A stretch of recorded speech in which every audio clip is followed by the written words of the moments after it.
What insights do you have into why large corporations are just going woke?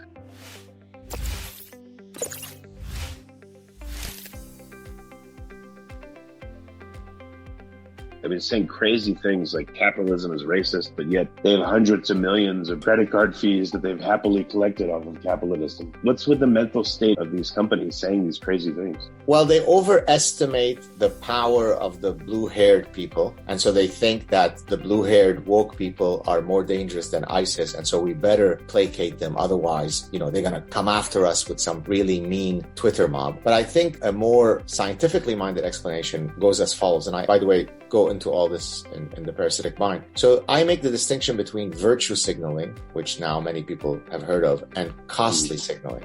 Let me explain very briefly what costly signaling is, because it comes from my field of scientific research. Costly signaling in evolutionary biology is the idea that for a signal to truly be honest, it has to be costly to the one who emits that signal. So for example, the peacock's tail is very burdensome. It's very hard to fly away from a predator when you have such a big tail.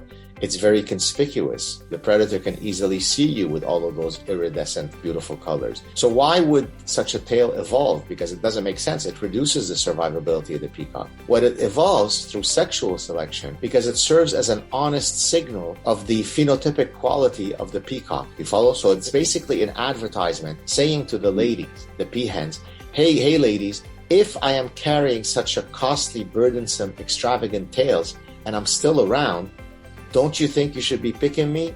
I am the real deal, unlike those other pretenders. So a real signal of courage is one where you speak out against some Islamic regime while you live in that country. That's a costly signal. That's having skin in the game. What these companies do is they're engaging in virtue signaling because they think that if they put hashtag Je suis Charlie or hashtag bring our girls home or hashtag some bullshit inane thing, then at least the blue-haired people will be placated, and then we could go about having sweatshops in whichever third world country we're operating, right? So from one side of our mouth, we talk about how socially just we are, and on the other side, we are the ones who engage in child labor.